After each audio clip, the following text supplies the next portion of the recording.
Bom dia, queridos, que a graça e a paz de Jesus esteja em cada coração, amém?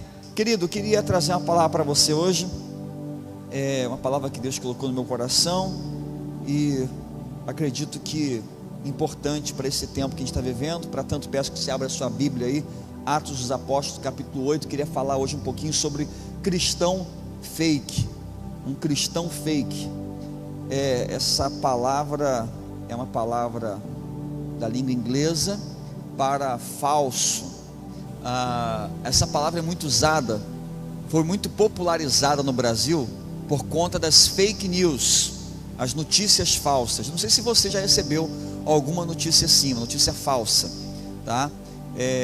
Pessoas que querem trazer desinformação, ou também pessoas que querem, quem sabe até um interesse escuso a divulgar informações que são fora da realidade. Até me lembro aqui de uma irmã nossa que trabalha no banco, que mandou para mim um print de uma conversa no WhatsApp, dizendo que a pessoa se dizia funcionário do Banco Santo André.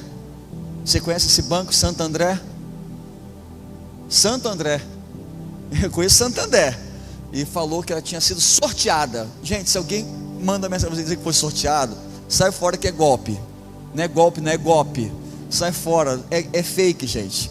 E aí cheio de coisa, pedindo a pessoa informação de documentos, pedindo senha de banco. E gente, sai fora. Hoje em dia, o que tem de golpes e de estratégias não são poucas. Por isso é muito importante que você tenha muito cuidado com as informações que você consome na internet, tá? Porque algumas dessas plataformas sociais, elas não têm menor tipo de filtro.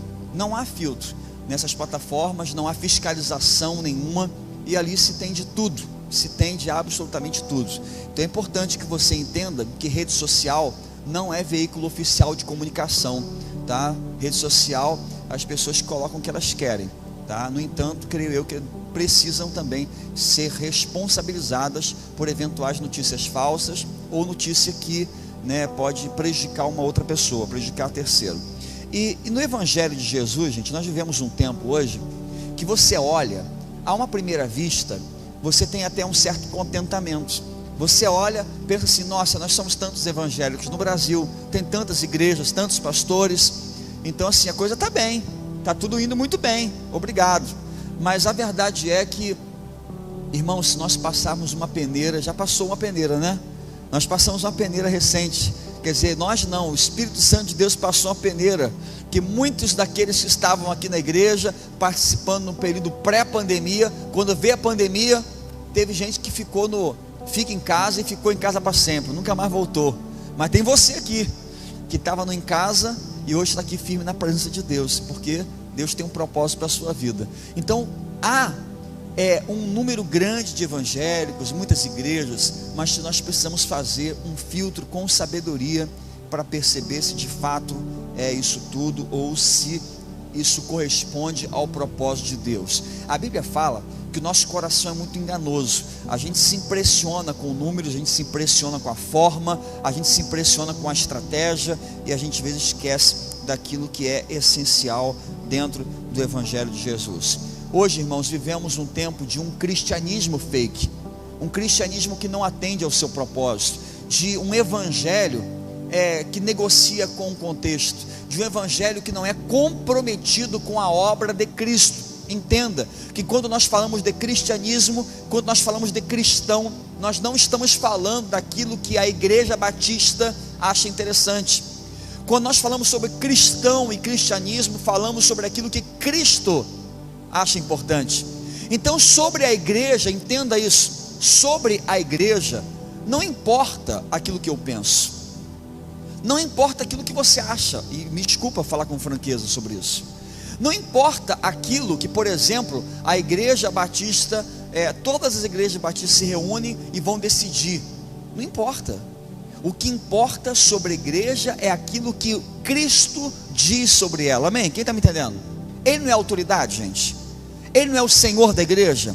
Então assim, pensa, eu posso me juntar com o pastor Edmar, juntar com outros pastores aqui, e a gente pensar assim: aqui na PIB da Vila a gente vai fazer assim, assado, e nós podemos decidir coisas erradas, pastor, não é verdade? Porque nós somos humanos e somos falhos, mas Cristo, ele não erra, O propósito dele não falha. Por isso, quando nós falamos sobre cristianismo e cristão, falamos sobre a expectativa de Jesus. O que ele quer? O que ele quer? E quando falamos sobre o que ele quer, sobre a pessoa do crente, sobre você, sobre a sua vida, entenda que ser cristão não é sobre advogar para si ou adotar um título, uma roupagem, uma ideologia. Nós estamos falando sobre as expectativas que Jesus tem sobre a sua vida. O que ele quer para você? Qual o propósito que ele tem para a sua vida? Entenda, vivemos um tempo hoje em que pessoas têm falsas experiências com Deus. O próprio apóstolo Paulo nos alertou sobre isso, dizendo que no tempo do fim haveria heresias, haveriam pessoas que se desviariam do verdadeiro evangelho, buscando um outro evangelho, buscando uma outra forma de servir a Deus, contrária àquela que está escrito na palavra. Eu quero convidá-lo nessa hora para ler o texto, Atos dos Apóstolos, no capítulo 8.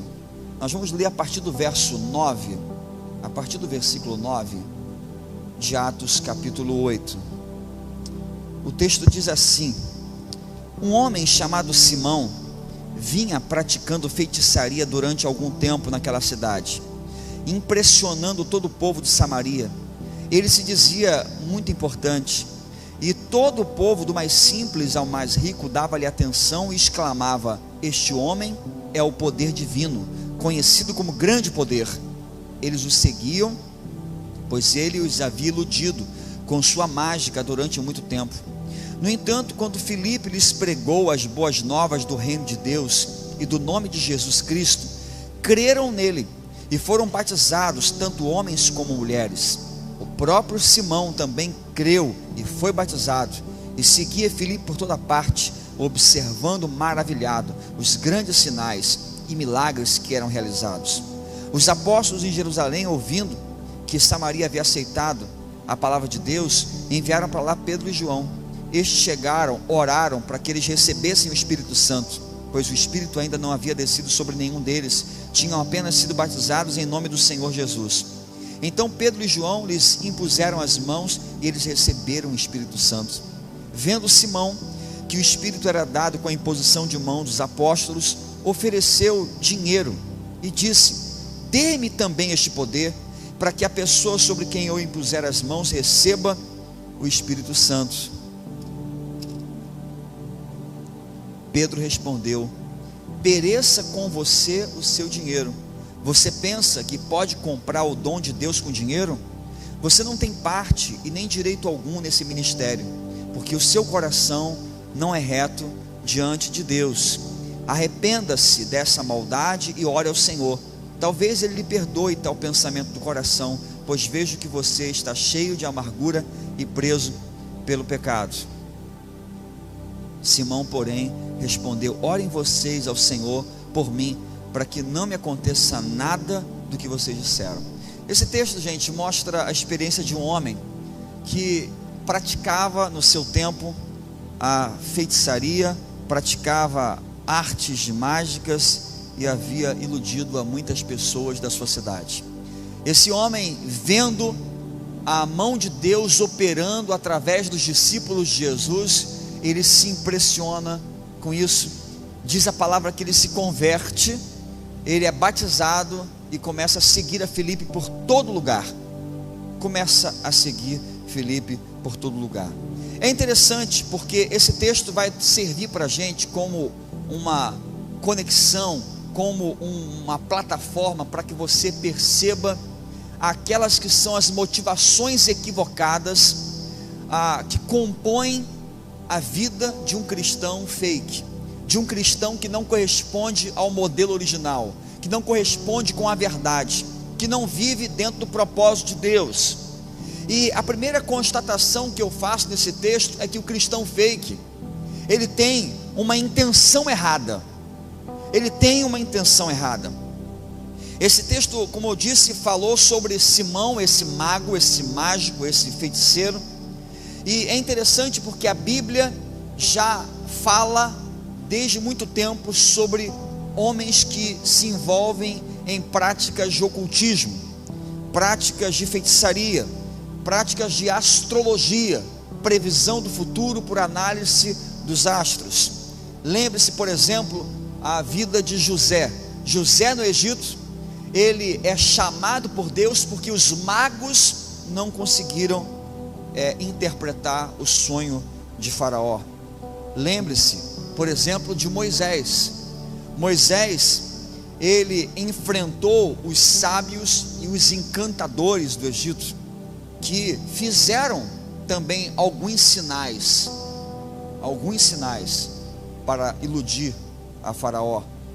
Lembre-se de Daniel, chamado à corte quando os magos e os astrólogos não tiveram a sabedoria e o discernimento que ele tinha. Eram religiões místicas, de práticas ocultistas, que consideravam pessoas como sendo conexões com o divino, pessoas que tinham uma espiritualidade superior. Então, como que se pessoas tivessem uma conexão diferenciada com o divino. E assim, esse homem chamado Simão, ele começa então a seguir os discípulos de Jesus, mas talvez não seguia motivado pela fé em Cristo Jesus, mas por considerá-los como discípulos mais elevados de uma espiritualidade poderosa. Esse homem chamado Simão era chamado de um grande poder, achava-se aquele que tinha uma espiritualidade superior. E querido, a sua motivação era uma motivação equivocada. Ele se aproxima dos discípulos de Jesus, se torna um adepto da fé cristã, não talvez por seu convencimento ou sua conversão genuína em Cristo Jesus como Senhor, mas por considerar, quem sabe, Felipe um adepto mais elevado, alguém com uma espiritualidade mais elevada. Existem pessoas hoje também que somam as fileiras das nossas igrejas, que estão no lugar certo, com a motivação errada, com a motivação equivocada. Quem sabe a pessoa está na igreja por muitos outros motivos, a não ser o motivo único e verdadeiro que deve nos trazer esse lugar. Você sabe qual a única razão que deve trazer você a esse lugar? Qual? O nome de Jesus. É só por ele, gente. Entenda uma coisa: nenhuma outra motivação deve nos fazer tirar da nossa casa e chegar a esse lugar, se não for para celebrar e adorar o nome de Jesus. E vou falar uma outra coisa para você: qualquer pastor que assumir um púlpito e roubar para si a glória que pertence só a Jesus, está errado. A glória dele, é o nome dele que tem que ser exaltado, é o nome dele que tem que ser adorado. Por isso, entenda uma coisa, e eu queria levar você aqui a um pensamento: não é o fato de você estar neste lugar que torna você de fato um cristão verdadeiro. O que torna você um cristão verdadeiro é estar nesse lugar pela motivação correta. Porque existem pessoas que frequentam os templos religiosos, mas com motivações equivocadas. Existem pessoas que frequentam igrejas motivadas pelo deslumbre com um pastor, com um pregador. Nossa, ele prega muito, eu vou para lá, porque lá a pregação, ele é engraçado. Eu vejo muito isso da boca de crente, gente. Me perdoe, você tem liberdade para ouvir o que você quiser, tá? Mas eu ouço muito da boca de crente: ah, eu ouço tal pastor porque ele é muito engraçado. A pregação não tem que ser engraçada, claro, é um momento para também que a gente pode brincar, divertir, mas a pregação tem que ser eficiente. Sabe o que a Bíblia fala sobre a palavra? A palavra de Deus é como espada. Pergunto para você: espada é brinquedo? Espada é brinquedo? Espada é uma arma que você pode se defender ou você pode ferir alguém. Irmãos, existem momentos da palavra que você vai sair daqui feliz, alegre. Amém, pastor? A palavra do pastor Edmar aqui na quarta-feira, uma palavra que trouxe alegria para o nosso coração, abençoou minha vida. Mas às vezes o pastor, né, prega uma palavra, né, pastor, às vezes, que é uma palavra que é espada, que machuca, que você não sai feliz. Então entenda que o objetivo da pregação não é entreter você. O objetivo da pregação é confrontar você, e às vezes com verdades que machucam o coração. Pessoas que se achegam ao templo, à igreja, com motivação errada. Eu falei hoje na classe da nossa turma lá dos novos da igreja, que existem muitas pessoas que vêm na igreja com motivação diferente. Às vezes eu vejo na igreja um jovenzinho chegando na igreja, que eles não se converteram a Jesus, eles se converteram ao encanto de uma moça da igreja, sabe?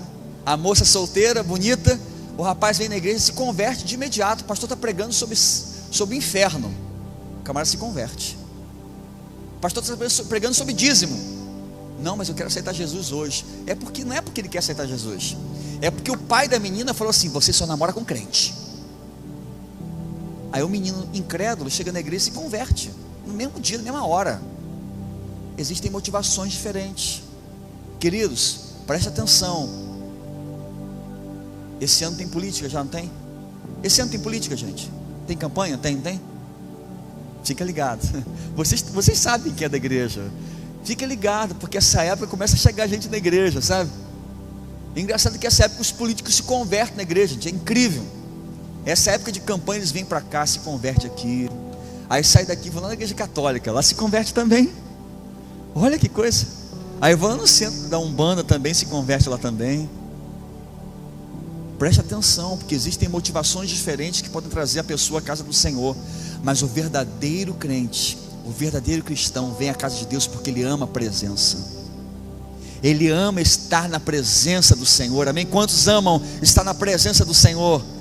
Essa deve ser a sua motivação. Alegrei-me quando me disseram: vamos à casa do Senhor. Irmãos, a nossa motivação precisa ser um amor verdadeiro por Deus, pela casa de Deus, por adorar a Deus. É isso que deve me impulsionar a chegar a este lugar. Eu não venho aqui para ficar vendo quem veio, quem não vem. Eu não venho aqui para buscar pessoas. Eu não venho aqui em torno de pregador ou de louvor. Eu vim aqui para adorar a Deus. E quando você vem para adorar, sabe o que acontece? Você encontra o Senhor. Quando você vai a qualquer casa de Deus com um propósito certo, você vai encontrá-lo. Amém? Então entenda que o cristão fake, ele tem uma motivação errada. Ele não está aqui para buscar Deus, ele está aqui para buscar uma outra coisa. Quem você está buscando hoje? Quem você veio buscar hoje? Porque quando você vem à casa do Senhor para buscar a Jesus, irmão, você vai encontrá-lo. E quem, eu vou falar para você, hein? Quem acha Jesus já encontrou tudo. Amém? Quem já encontrou Jesus aí? Encontrou? Está satisfeito com ele, irmão? Quem tem Jesus tem tudo. Quem tem Jesus tem tudo. Você não precisa de mais nada. O que falta, você pode crer, ele vai acrescentar na hora certa. A porta vai abrir, a coisa vai acontecer, gente. Nosso Deus é fiel, ele é maravilhoso. Então a motivação certa: eu vim para adorar a Deus, eu vim para celebrar o Senhor. Faça isso. O cristão fake também, ele é movido por sinais e maravilhas. Quantos aqui acreditam que nosso Deus é um Deus que faz sinais e maravilhas? Você acredita nisso? Eu também acredito, irmão. Nós acreditamos, tá? Nós somos batistas, mas nós somos cristãos. Nós seguimos a Bíblia, e a Bíblia fala isso: estes sinais seguirão aqueles que creem. Nós cremos. Eu creio que nosso Deus cura, liberta, faz milagre, abre portas. Creio em tudo isso. Só que isso não move o meu coração. Você está entendendo? Isso não pode ser a maior motivação da minha vida. O texto que nós lemos mostra este homem chamado Simão. No versículo 13 diz que ele ficava impressionado com os sinais e maravilhas. Ele seguia Felipe por todo lugar, não por interesse em ouvir a palavra, não por interesse de conhecer mais a Jesus, mas porque ele ficava impressionado com a mágica, com encanto, na perspectiva dele, dos sinais e maravilhas que Deus operava através dos discípulos. Motivação errada, e o que movia o seu coração eram os sinais e maravilhas. Irmãos, entenda uma coisa: o nosso Deus é livre e Ele pode fazer sim. Eu acredito nisso, sabia? Que nessa manhã Deus pode ministrar cura para você aqui nesse lugar. Você acredita nisso? Eu acredito nisso, todo o meu coração. Acredito que Deus pode tocar você na sua vida agora, Ele te dá cura, te dá libertação. Você que está em casa, Ele pode abrir portas. Você pode sair daqui hoje e ver milagres acontecendo na sua... Mas só que isso não é a nossa motivação primeira. Porque uma pessoa que é atraída por isso, acontece, quando Deus não faz, ela fica chateada. Ah, mas eu vim buscando isso. Eu não vim buscando isso, eu vim buscando a Jesus. Nossa, se eu vim buscando a Jesus para adorar a Jesus, e ainda Ele me dá essa cereja do bolo. É cereja do bolo que fala ou cereja do sorvete? Não sei. Aí vai da sua sobremesa preferida, né? A cereja do bolo. Nossa, aí ficou lindo demais. Mas a motivação, não, a motivação minha não é essa não. Creio que Ele pode fazer, creio que Ele faz, mas eu não o busco por causa disso. Busco por causa do prazer que tenho na presença. O cristão fake não, ele é motivado por isso. Ele é motivado por isso. É por isso que você vai perceber uma coisa muito importante, e eu aprendi isso muito cedo. Não se impressione com os grandes auditórios dos falsos profetas. Não se impressione, porque o falso profeta só consegue obter êxito porque existem falsos crentes, cristão fake, gente que está chegando não porque ama Deus, mas porque ama aquilo que Ele pode fazer. Não se impressione com isso, irmãos. Pessoas que lotam templos, auditórios, mas quando, por exemplo, são chamados para uma reunião de oração, não quer. Quando são chamados para um estudo bíblico, corre. Quando são chamados para servir o próximo, abençoar alguém, estender a mão para ajudar um necessitado, não tem tempo, não tem tempo para isso. São pessoas que têm muita disposição para ver o sobrenatural de Deus, mas dispensam a intimidade com Deus, não buscam a intimidade com Deus. Estão na igreja, movidos por aquilo que Deus pode fazer do sobrenatural, mas não querem relacionamento pessoal com Deus.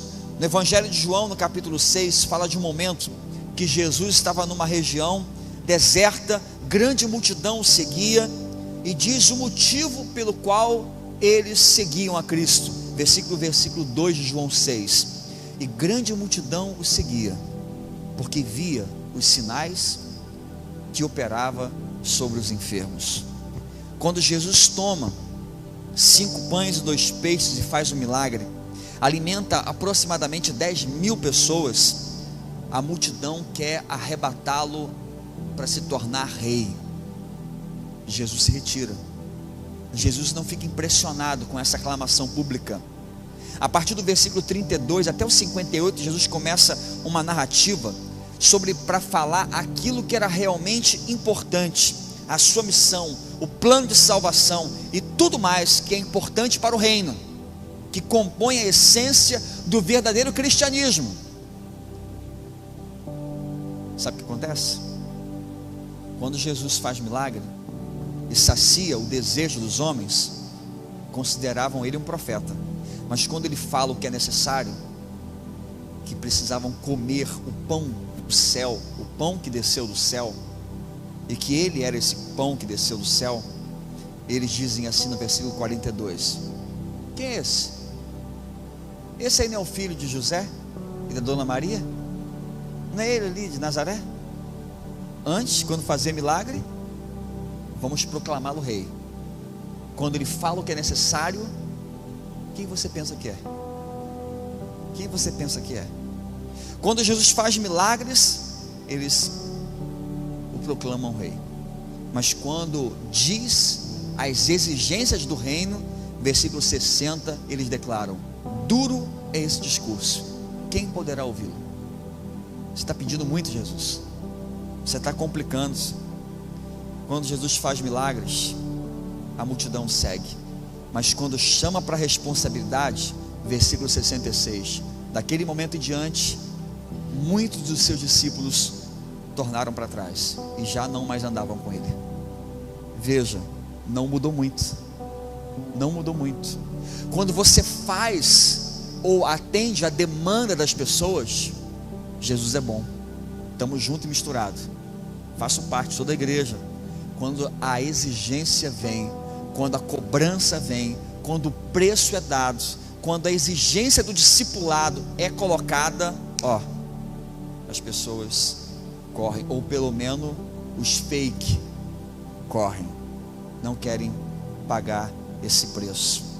Existem pessoas, irmãos, que estão seguindo o evangelho não porque amam ao Senhor, mas porque esperam os resultados que o evangelho pode proporcionar na sua vida. Já contei aqui de um amigo meu da faculdade, durante os primeiros 2 semestres eu tentava evangelizá-lo, afastado da igreja, e falava de Jesus, mas não quero nada com Deus, não quero nada com Deus, e eu fiquei assim, bastante reticente sobre qual a estratégia que eu iria usar para tentar trazê-lo de volta para o caminho do Senhor. E aí passou as férias do final do ano. Quando voltei das férias, primeira coisa que ele me procurou, ele estava com um braço quebrado, procurou assim: Léo, voltei para Jesus. Eu falei, glória a Deus, que coisa boa, né? Poxa, eu investi esse tempo nele e valeu a pena. Mas às vezes a gente peca porque a gente quer saber demais das coisas, curiosidade, né? Mas você me fala aí, como é que aconteceu isso? Eu quis saber o porquê. Assim, eu te conto por quê. Olha só, pensa comigo se eu não tinha que voltar para a igreja. A mulher separou de mim, eu bati meu carro, quebrei meu braço e perdi meu celular. Eu entendi que é para voltar para a igreja. Pergunto para os senhores, nós que estamos aqui na igreja, porque você serve a Jesus, seu carro não bate não? Bate sim, irmão. Você não vai brigar com a esposa, com o esposo não? Pode acontecer. É raro, eu sei. Especialmente quando domingo assim você não fez o almoço, não sabe o que vai almoçar, né? Já sabe o que vai almoçar na sua casa hoje? Você não sabe, o seu marido está fazendo surpresa para você. Vai almoçar num restaurante chique hoje. Um restaurante francês que tem aqui na cidade. O prato que você vai comer é Resto Donté. Conhece esse prato? Resto Donté. Aquilo que restou de ontem é o que você vai comer hoje, né? Então vai ter um prato chique na sua casa hoje, sabe? Não é porque você é crente, porque você é da igreja, que você não vai ter problema, irmão. Ou seja, a pessoa está buscando o evangelho por quê? Porque eu amo a Jesus? Não, porque eu estou com um problema. Eu sei que muitas pessoas se achegam para o evangelho, talvez motivadas assim, chega aqui dentro por isso, mas acontece, o coração muda e eu entendo que eu preciso estar aqui por causa do amor ao meu Deus. Mas problema você vai ter na vida sempre, tá? Entenda isso, na sua vida você vai ter problema sempre.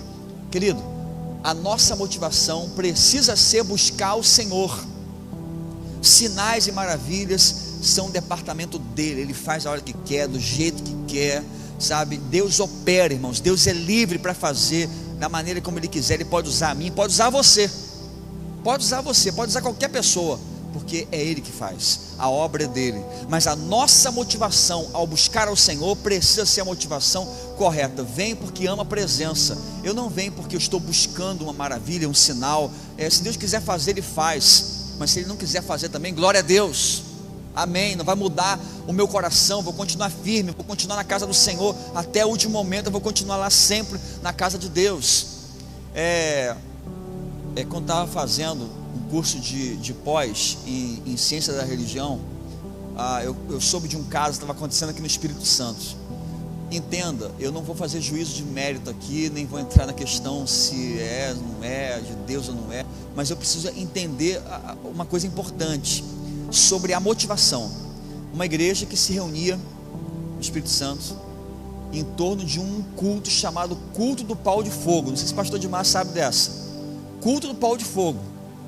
A igreja meio do mato, então reunia lá num descampado, tinha uma tora de madeira no meio, e eles oravam, e diz a história lá, tinha o negócio da madeira, pegava fogo na oração, e todo mundo se curvava e adorava aquele pedaço de pau pegando fogo. Irmão, eu acredito num Deus sobrenatural, você acredita nisso? O que eu acho complicado é Deus desmentir o que Ele fala na Bíblia. Eu acho muito complicado Deus ir contra aquilo que Ele mesmo revelou sobre a sua pessoa. O que a Bíblia fala sobre se prostrar e adorar qualquer coisa? Do céu, na terra, debaixo da terra? O que a Bíblia fala sobre isso? Irmãos, Deus pode fazer sinais? Pode. Mas isso não deve me levar a prostrar minha adoração a isso de maneira alguma. Entenda, irmão, se nesse culto aqui hoje alguém for curado de câncer, é milagre para você, para Deus não é milagre não. Para Deus é natural. Eu entendo o sobrenatural que é para você, para Deus é natural. Ele vem, toca você hoje, muda a tua vida inteira. Grande coisa para nós, para Deus é natural dele. Mas essa não deve ser a minha motivação para quebra, por exemplo, de um princípio dogmático da Escritura, que diz que a minha adoração deve ser destinada somente ao Senhor.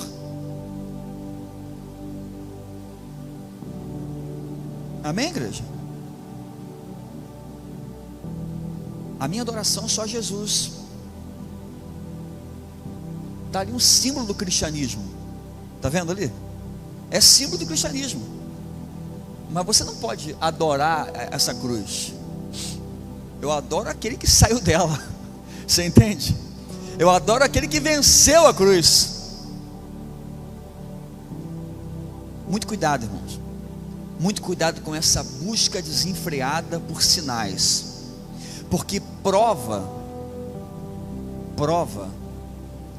só pede quem tem dúvida ou tem interesse obscuro. Toda hora quero uma prova, toda hora quero uma prova. Cuidado com isso, tá? Cuidado com esse namoro que o rapaz toda hora quer uma prova de amor. Querida, me dá uma prova de amor. Você sabe o que é, né? Esse papo furado. Esse papo furado é estratégia de alguém que não quer ter compromisso com você. Quer ter prova de amor com seu namorado? Casa com ele. Essa é uma prova de amor contundente. Você quer uma prova de amor, amor? Tá tranquilo. Vai lá na rua, compra a aliança e dá para ele. Tá aqui, ó. Agora só falta você fazer, só faz o pedido agora, que aí fica resolvido. Amém, igreja? Entenderam aí? Então, e a mesma coisa com Deus. Deus, me dá uma prova do seu amor. Gente, Deus já provou, a Bíblia fala, mas Deus prova o seu amor para conosco, em que Cristo morreu por nós, sendo nós ainda pecadores. Ele não esperou você fazer nada para merecer. Ele te amou e entregou Jesus na cruz por você. Quer maior prova de amor do que essa? Então entenda que pega muito mal para você ficar pedindo prova para Deus. Deus, me dá uma prova, me dá uma prova. Deus fica assim, gente, mas o que? Eu já mandei meu filho lá. Só precisa de prova quem tem dúvida ou tem interesse obscuro. Cuidado, cuidado. Terceiro, vamos lá, gente. Cristão fake acha que pode negociar com Deus. Versículo 18 fala que Simão, vendo apóstolo Pedro colocando as mãos, impondo as mãos sobre as pessoas, e elas recebiam o Espírito Santo. Entenda que nesse momento aqui da igreja, tá? O Espírito Santo não havia sido derramado, quer dizer, havia sido derramado sobre os discípulos, e esses então oravam, e o Espírito Santo era derramado sobre as pessoas. Elas recebiam o selo do Espírito Santo, tá? Aí o Simão, vendo isso, ele pensa assim, nossa, eu também quero isso, porque eu fiz umas mágicas lá e tal, mas nada comparado a isso. Eu quero esse poder. Quanto que é? Quanto que eu pago para receber esse poder? Ele quis comprar o dom de Deus com dinheiro. Ele recebe uma dura admoestação do apóstolo Pedro, dizendo que não era com dinheiro que ele ia comprar. Esse dinheiro poderia perecer com ele. Ou seja, você não vai comprar o dom de Deus com dinheiro. Você não tem como chamar Deus para a mesa de negociação. Você não pode negociar com Deus. E aqui, gente, é um ensinamento para a gente, porque o cristão fake, o cristão falso, aquele que é movido por uma motivação errada, ele acha que pode negociar com Deus. Ele não se aproxima do altar com generosidade ou gratidão. Ele é movido por interesses e ambições egoístas. Ele não entrega o seu dízimo na igreja grato por aquilo que Deus fez, porque ele pode chegar aqui e entregar ele faz pensando no que diz a Escritura, que se você fizer, não, a Bíblia fala lá, que se der, Deus vai dar 100 vezes mais, é o que está na Escritura. Nossa, 100 vezes mais, nem a GAS conseguiu fazer isso, né? Nem aquele pessoal daquela esquema fraudulento conseguiu, ninguém consegue, não, é melhor, não, vou fazer para Deus, porque se eu fizer, Ele vai fazer muito mais na minha vida. Eu não vou deixar de entregar meu dízimo na igreja, porque se eu não entregar meu dízimo, sabe o que vai acontecer? Deus vai me amaldiçoar. Ele não está fazendo porque ama Deus, ele está fazendo ou por ambição ou por medo. Isso, de certa maneira, gente, é uma negociação. A minha motivação para adorar, a minha motivação para celebrar, a minha motivação para contribuir, não é chamar Deus para a mesa de negociação. Deve ser amor a Deus, gratidão. Senhor, muito obrigado, porque se eu tenho hoje R$1 para entregar de oferta, porque o Senhor me abençoou com R$10. Muito obrigado, porque o Senhor me abençoou. O Senhor já abençoou, não é que vai abençoar, já me abençoou, e eu continuo crendo que vai abençoar ainda mais. Você acredita nisso? Motivação. Você não pode negociar com Deus, irmão. Nada que você faça, nada que você entregue pode comprar o dom de Deus para a sua vida. Nada que você dedique no altar pode se comparar com aquilo que Deus fez pela sua vida. Afinal de contas, pergunto aos senhores: você entregaria o seu filho para morrer por um criminoso? Eu não. Eu já falo, eu não. Mas Deus entregou o filho dele por nós, pecadores, condenados à perdição. Não há nada que você faça que vai comparar, que vai ficar em pé de igualdade com aquilo que Deus fez por você. Então entenda, nós somos devedores de Deus. Devedores. Nada que eu faça vai chegar perto daquilo que Deus já fez pela minha vida. Infelizmente, irmãos, muitos hoje somam essas multidões de evangélicos, não porque amam a Deus, porque entenderam a mensagem, mas porque esperam receber algo em troca. Eu me lembro de um episódio que eu vivi quando não pastoreava aqui. Antes de existir essa igreja, antes de plantar essa igreja, eu plantei a igreja em Morro Grande. E lá em Morro Grande, uma vez eu estava atendendo e um jovem me procurou, expôs uma situação muito complicada na vida dele. E ele falou: pastor, eu preciso muito de oração, eu preciso muito de oração, porque a minha vida está assim, está assado. Mas deixa eu te perguntar uma coisa. Eu falei: pode falar. Quanto que o senhor cobra para fazer essa oração pela minha vida? E eu olhei para ele assim: como assim? Não, quanto que o senhor vai cobrar para fazer essa oração? Eu falei: meu irmão, a Bíblia fala que de graça recebeis, de graça dá. Não tem, o pastor não cobra nada. Eu vou orar por você com muita alegria no coração de poder orar pela sua vida. Eu sou muito curioso, já falei para você que tem esse problema de ser curioso. Perguntei por quê. Por que eu perguntei por quê? Por que eu não fiquei quieto?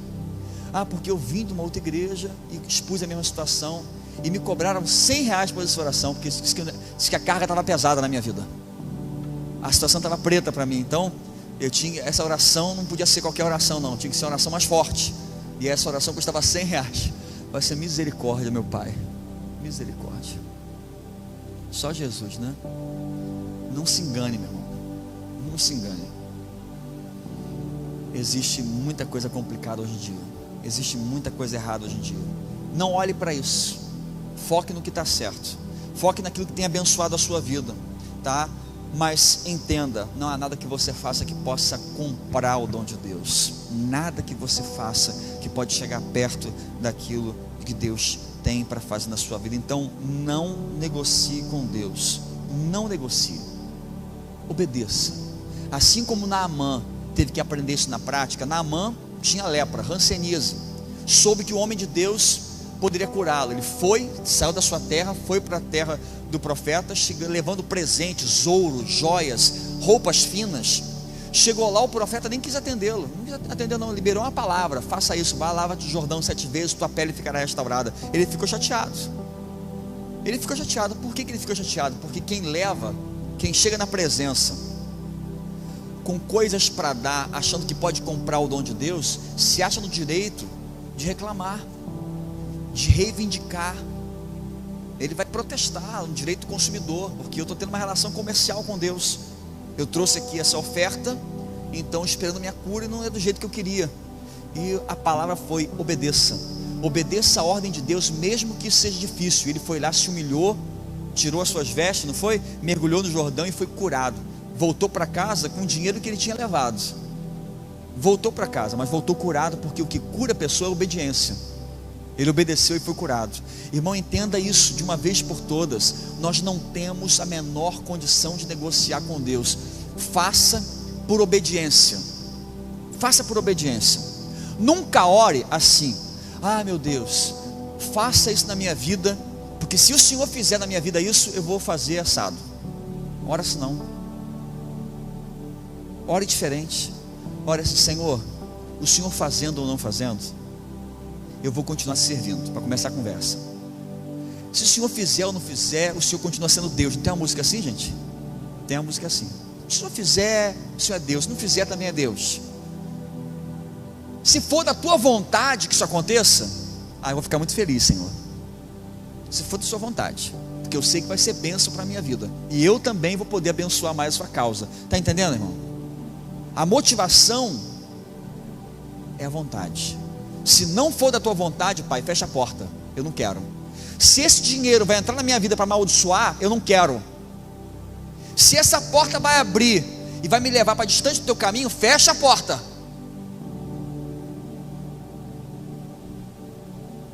Irmãos, às vezes a gente tem que entender isso.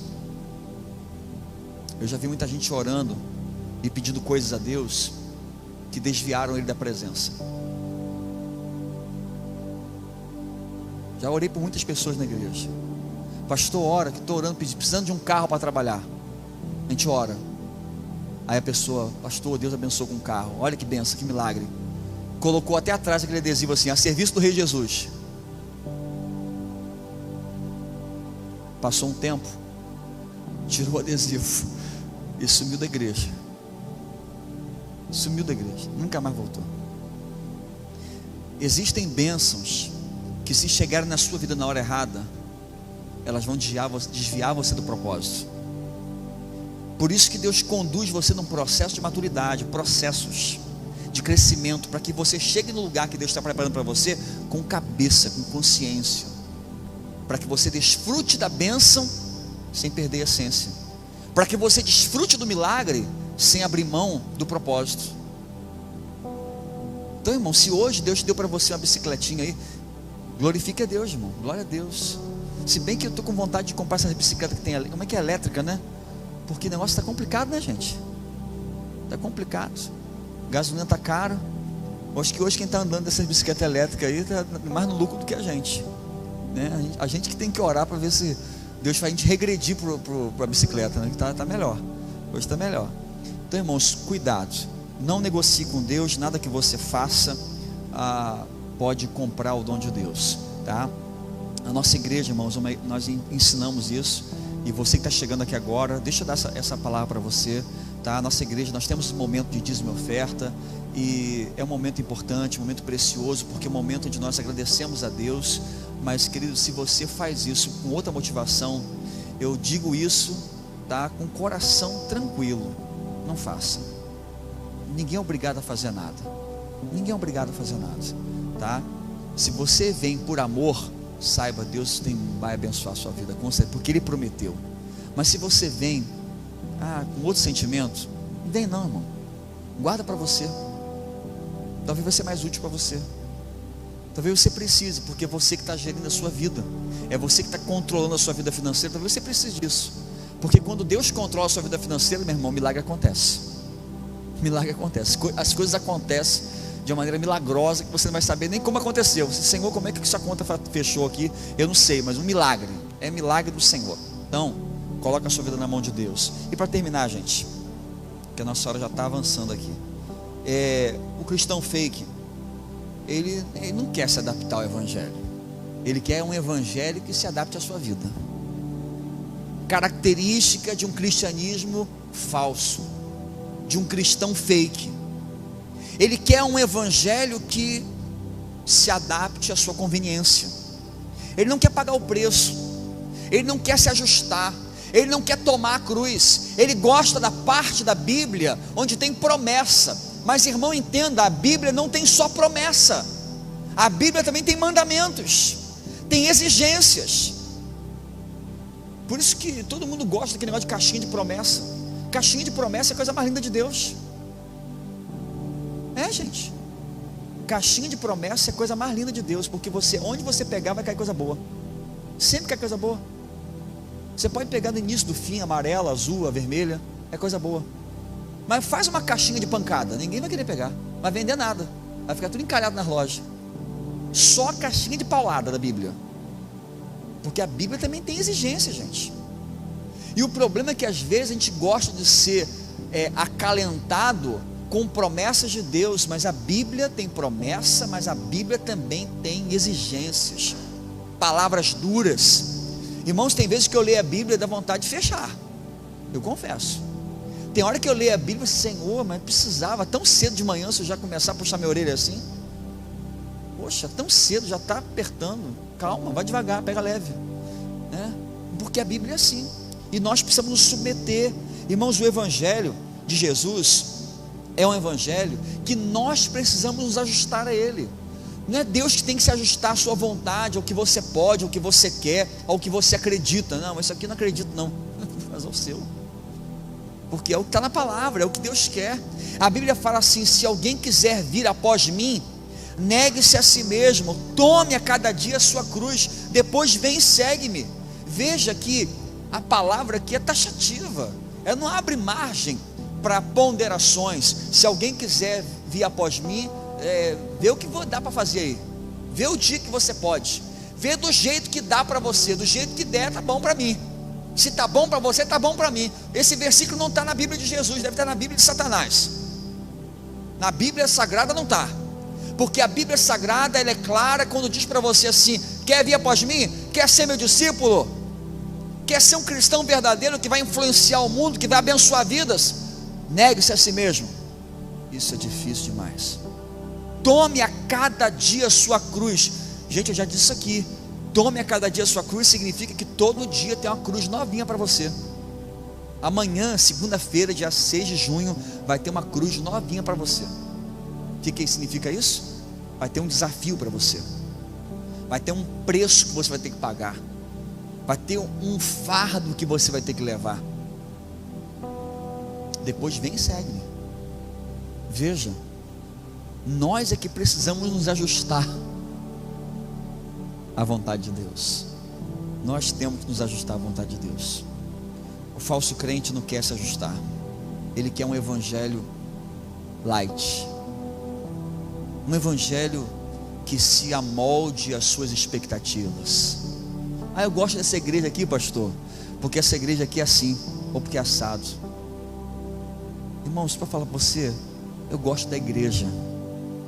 Eu gosto da igreja. Você gosta da igreja?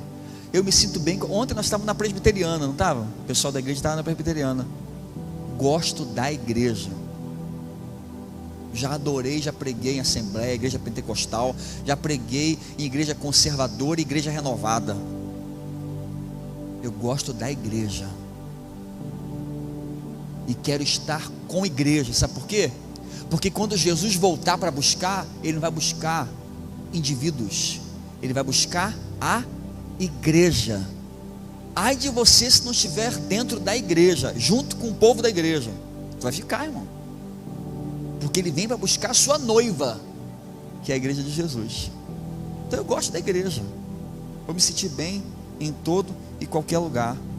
Irmão, nós precisamos nos ajustar. Você precisa se amoldar. Não é o evangelho de Deus que tem que se amoldar à sua vontade. Guarde isso no seu coração. Não há menor possibilidade de um evangelho light, de um evangelho menos exigente. Pastor, vivemos tempos modernos, precisamos ser mais liberais. Recentemente, um pastor, inclusive pastor Batista, tá, gente, fez essa recomendação de que se fizesse uma nova versão da Bíblia, retirando alguns textos que são ultrapassados, textos que não têm mais relevância para hoje. Precisamos de um evangelho mais light. Mais light. O evangelho de Jesus é isso aqui, gente. É isso aqui. Quer você goste ou não. A Bíblia fala em Romanos capítulo 1, versículo 16: não me envergonhe do evangelho de Cristo, porque é o poder de Deus para a salvação de todo aquele que crê. Não me envergonhe. Não me envergonhe. Ajuste-se, amolde-se à vontade do Senhor, à vontade de Deus. Deus quer usar a sua vida, mas quer que você seja verdadeiro, um verdadeiro filho de Deus, instrumento dele para abençoar vidas. Guarde essa palavra em seu coração. Naquele dia, diz a Escritura Sagrada, muitos me dirão: Senhor, Senhor, em teu nome nós não profetizamos, fizemos milagres, sinais, falamos em outras línguas.